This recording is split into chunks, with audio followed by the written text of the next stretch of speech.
नमस्कार दोस्तों, मैं मिसलेनियस मास्टर फिर से हाजिर हूँ अपने एक नए वीडियो के साथ। जिन दोस्तों ने मेरे चैनल को अभी तक सब्सक्राइब नहीं किया वो सब्सक्राइब कर लें ताकि लेटेस्ट वीडियो सबसे पहले देख सकें। दोस्तों, आज के इस वीडियो में मैं जीडीएस के लिए जो नोटिफिकेशन आया उसके बारे में बताने जा रहा हूँ। जैसा कि ये देख सकते हैं, जीडीएस ऑनलाइन 2020 डेटेड 1 सितंबर 2020 का है। ये तमिलनाडु सर्कल के लिए रिक्रूटमेंट आपका मैं जो दिखा रहा हूँ तमिलनाडु सर्कल के लिए है, लेकिन सारे सर्कल के लिए आ चुका है। मैं बाकी डिटेल्स भी दे दूंगा आपको। पहले जो बेसिक क्या क्या चाहिए वो आप देख लीजिए। नोटिफिकेशन बहुत लंबा है, तो मेन जो पॉइंट है मैं वो बता दे रहा हूँ। जो लोग जीडीएस के लिए अप्लाई करना चाहते हैं उनके लिए जॉब प्रोफाइल में क्या इसमें होता है। एक तो होता है BPM, branch post master. Branch post master का जो काम दे रखा है यहाँ पे जॉब प्रोफाइल दे रखा है कि इंडियन पोस्ट पेमेंट बैंक में, इन सब जगहों पे होता है। वो बेसिक चीज़ें ऑलरेडी मैंने एक वीडियो में बता रखा है, बेसिक जो काम होता है। अगर जिन लोगों ने वो वीडियो नहीं देखा है तो मैं लिंक डिस्क्रिप्शन में दे दूंगा, या फिर टेलीग्राम चैनल पर भी लिंक शेयर कर दूंगा। आप अगर टेलीग्राम चैनल पर अभी तक ज्वाइन नहीं किया है तो टेलीग्राम चैनल का लिंक भी नीचे मिल जाएगा, वहाँ से आप ज्वाइन कर लें। सेकंड जो पोस्ट होगा assistant branch post master, ABPM जिसको बोलते हैं। उसके बाद थर्ड जो है वो डाक सेवक है। उसके अकॉर्डिंग यहाँ पे सैलरी दिया गया है टाइम रिलेटेड कंटिन्यूटी अलाउंसेज जिसको बोलते हैं TRC है। इसमें 10,000 से 12,000, 14,500 तक मैक्सिमम, 10,000 से लेकर 14,500 तक के मैक्सिमम जो सैलरी स्लैब है वो है। इसमें अलग अलग टाइमिंग और पोस्ट के अकॉर्डिंग, जैसे BPM जो है वो लेवल 1 में है और 4 आवर्स ड्यूटी है तो 12,000 रुपये महीने का मिलेगा। जिनका सिलेक्शन BPM पे ही हो रहा है, 5 घंटे की ड्यूटी होगी, लेवल 2 में होंगे तो उनको 14,500 मिलेगा। वैसे ही डाक सेवक या ABPM जो होंगे उनको 10,000 मिलेगा 4 घंटे के लिए, और 5 घंटे के जो लेवल 2 में होंगे उनको 12,000 मिलेगा। ये TRC जो होता है टाइम रिलेटेड कंटिन्यूटी, ये सिटी वाइज डिसाइड किया जाता है, कौन सा एरिया रूरल है कौन सा अर्बन है, तो उसके अकॉर्डिंग इसमें सैलरी डिसाइड होगा। ये जब आपका सिलेक्शन होगा तो पता चल जाएगा कि आप कौन से कैटेगरी में आते हैं। उसके बाद जो एलिजिबिलिटी है वो 1/9/2020 के अकॉर्डिंग बोला जा रहा है कि मिनिमम एज 18 साल और मैक्सिमम 40 साल होना चाहिए। उसके अलावा जो रिलैक्सेशन है कैटेगरी वाइज, SC ST के लिए 5 साल का और OBC के लिए 3 साल का है एज रिलैक्सेशन। उसके अलावा इकोनॉमिकली वीकर सेक्शन के लिए एज रिलैक्सेशन कुछ नहीं है। पर्सन विथ डिसेबिलिटी जो है उनको 10 साल का है।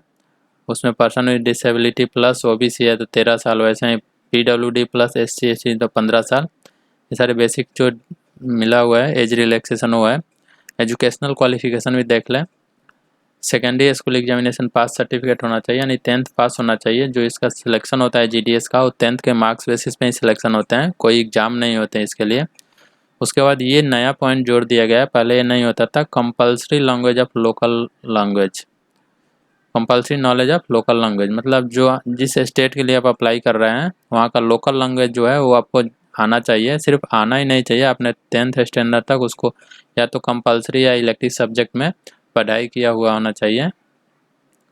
अब मैं कंपलसरी लैंग्वेज कौन से स्टेट के लिए क्या है लोकल लैंग्वेज, जैसे आंध्र प्रदेश के लिए तेलुगु है, असम के लिए असमीज है। तो इन सब स्टेट के लिए जो भी अप्लाई करेंगे GDS के लिए तो उनको ये लैंग्वेज 10th स्टैंडर्ड तक पढ़ाई किया हुआ होना चाहिए। असम के लिए 3 लोकल लैंग्वेज दे रखा है, असमीज, बंगाली, बोडो। तो इन तीनों में से कोई भी एक हो तो आप असम के लिए अप्लाई कर सकते हैं। हिंदी वाले स्टेट हैं, बिहार हो गया, छत्तीसगढ़ हो गया, दिल्ली हो गया, इन 3 स्टेट के लिए हिंदी मांगा जा रहा है। उसके अलावा गुजरात के लिए गुजराती है, फिर हरियाणा, हिमाचल प्रदेश, इन दोनों के लिए हिंदी है। जम्मू एंड कश्मीर सर्कल के लिए उर्दू और हिंदी, कोई भी आपने 10th तक पढ़ाई किया तो यहाँ इस स्टेट के लिए आप GDS के लिए अप्लाई कर सकते हैं। वैसे ही झारखंड के लिए हिंदी आप अप्लाई कर सकते हैं अगर हिंदी के आपने 10th तक स्टडी किया हुआ है तो। कर्नाटक के लिए कन्नड़ लैंग्वेज है। वैसे ही केरला के लिए मलयालम है। मध्य प्रदेश के लिए भी हिंदी है। महाराष्ट्र के लिए मराठी है। नॉर्थ ईस्ट के जो स्टेट हैं उसमें अलग अलग दे रखा है, जैसे कि अरुणाचल प्रदेश के लिए हिंदी इंग्लिश कोई भी हो तो चलेगा। मणिपुर के लिए मणिपुरी चाहिए। मेघालय के लिए हिंदी इंग्लिश चाहिए। मिजोरम के लिए मिजो चाहिए। नागालैंड के लिए हिंदी इंग्लिश। त्रिपुरा के लिए बंगाली। उड़ीसा के लिए उड़िया जो होता है वो लैंग्वेज चाहिए। पंजाब चंडीगढ़ के लिए पंजाबी आना चाहिए और चंडीगढ़ के लिए हिंदी इंग्लिश होना चाहिए। राजस्थान के लिए भी हिंदी है। तमिलनाडु के लिए तमिल होना चाहिए आपके पास। 10th के लोकल लैंग्वेज में। वैसे ही तेलंगाना के लिए तेलुगु, उत्तर प्रदेश और उत्तराखंड के लिए हिंदी है, वेस्ट बंगाल के लिए बंगाली होना चाहिए, और दार्जिलिंग कोस्टल डिवीज़न जो है वहाँ के लिए नेपाली या बंगाली भी चलता है। और गोरखा टेरिटरी जो है उसके अंतर्गत जो पोस्ट ऑफिसेज हैं वहाँ के लिए नेपाली आपको आना चाहिए। वैसे ही अंडमान एंड निकोबार जो है वहाँ के लिए हिंदी इंग्लिश होना चाहिए। सिक्किम के लिए नेपाली या इंग्लिश होना चाहिए। उसके अलावा बेसिक कंप्यूटर ट्रेनिंग भी होना चाहिए आपके पास। 16 डेज का सर्टिफिकेट जो होना चाहिए आपका, बेसिक कंप्यूटर ट्रेनिंग का सर्टिफिकेट, कम से कम वो कोर्स जो हो वो 60 दिन का कोर्स होना चाहिए, उसका सर्टिफिकेट आपके पास होना चाहिए। और जो बेसिक डिटेल्स है मैं बता दे रहा हूँ। ये जो मैं दिखा रहा हूँ ये तमिलनाडु सर्कल ने जारी किया है, लेकिन ये बेसिक जो नोटिफिकेशन है ये सारे सर्कल के लिए सेम होगा।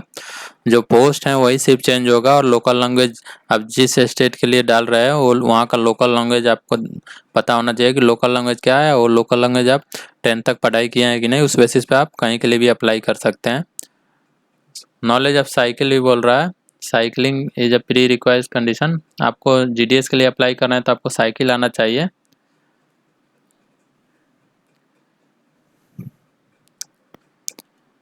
ये सिक्योरिटी अमाउंट बोल रहा है, जैसे GDS के लिए जो ब्रांच पोस्ट मास्टर या असिस्टेंट ब्रांच पोस्ट मास्टर या डाक सेवक पर ज्वाइन कर ले रहे हैं उनके लिए जो अभी एग्जिस्टिंग सिक्योरिटी अमाउंट है वो 1 लाख रुपए की है। मतलब आप वो कुछ बॉन्ड फिलअप करना होता है जिसके तहत आपको ये डिक्लेयर करना होता है कि एक बार सिलेक्शन होने के बाद आप कम से कम जो मिनिमम सर्विस लेंथ है कितने साल आप सर्विस कर रहेंगे, अगर उससे पहले आप छोड़ रहे हैं तो आपको ये सिक्योरिटी अमाउंट भी देना पड़ सकता है। तो इसलिए फॉर्म फिलअप कराया जाता है।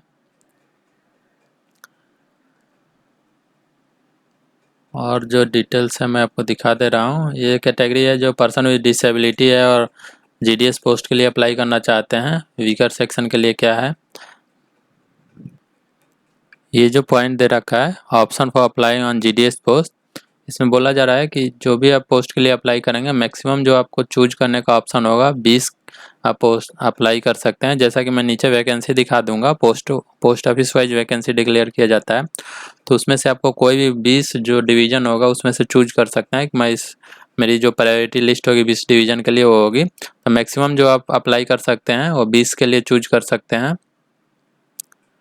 उसके बाद जो है सिलेक्शन क्राइटेरिया दे रखा है।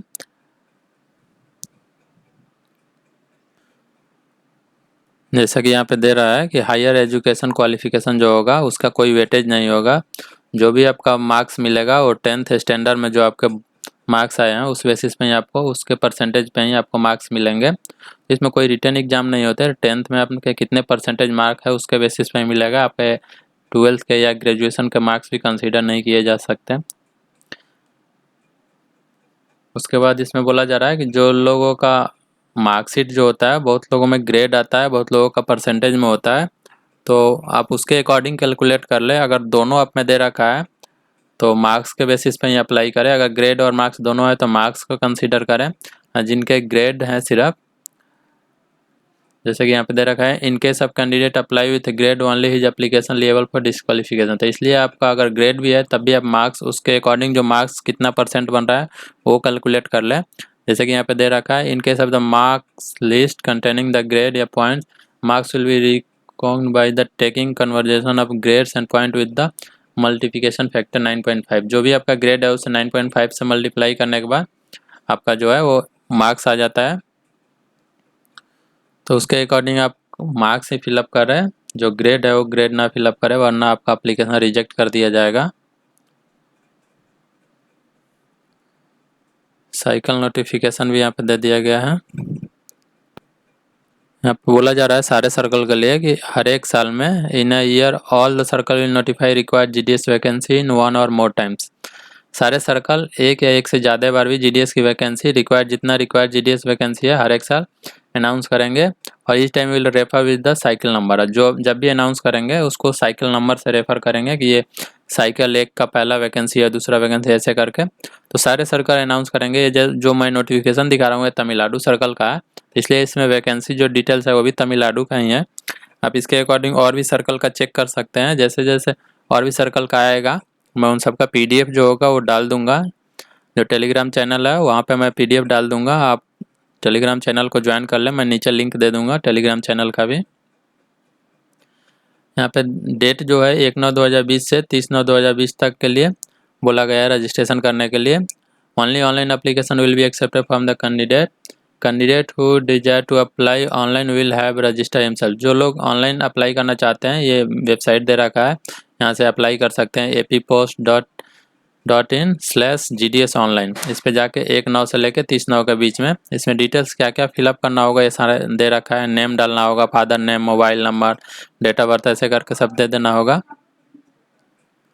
फ़ी पेमेंट के लिए यहाँ पे लिंक दे रखा है, जो 100 रुपये फ़ी होगा वो फ़ी पेमेंट करना होगा ऑनलाइन ही आपको। अपलोड क्या क्या डॉक्यूमेंट्स करना है वो यहाँ पे दिया गया है। 10th क्लास का सर्टिफिकेट करना होगा, उसके लिए कितना KB का होना चाहिए वो सब यहाँ पे दे दिया गया है। डेट ऑफ बर्थ प्रूफ बोल रहा है कोई भी अटैच करने को। Computer certificate, community certificate, photo, signature certificate, अगर PWD जो कैंडिडेट है उनके लिए सर्टिफिकेट ऑफ डिसेबिलिटी भी अपलोड करना होगा।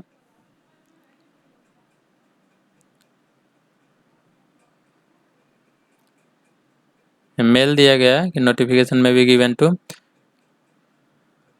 अगर किसी को कुछ डाउट हो तो उससे पूछ सकता है। ये जो वैकेंसी आप देख रहे हैं यहाँ पे दे दिया गया है डिवीज़न वाइज कि कौन से डिवीज़न के लिए। जो डिवीज़न सब नाम आप देख रहे हैं सारे तमिलनाडु के डिवीज़न है, क्योंकि ये तमिलनाडु सर्कल ने जारी किया है, इसलिए ऐसा यहाँ पे तमिलनाडु का ही सिर्फ डिटेल्स है। ऐसा ही बाकी सर्कल का भी आएगा तो उसमें आपको डिटेल्स डिवीज़न वाइज पता चलेगा। जैसे यहाँ पे काडालूर दिया गया है, HO नेम है चिदम्बरम HO, वैसे ही SO नेम वहाँ का क्या होगा, BO नेम क्या होगा, पोस्ट नेम क्या होगा, और कैटेगरी और नंबर ऑफ पोस्ट कितने हैं और पे स्केल क्या है, वो सारे डिटेल दे दिए गए हैं। रिक्रूटमेंट अथॉरिटी जो होगा वो assistant superintendent of post office होगा। ऐसे करके सारे वहाँ के जितने भी डिवीज़न में कितनी वैकेंसी है वो सब डिटेल्स दे दिया गया है। मैं लास्ट में एक ही बार दिखा देता हूँ आपके, क्योंकि बहुत लंबा पेज है, बहुत सारी वैकेंसी का अलग अलग डिवीज़न का वैकेंसी सब दे रखा है।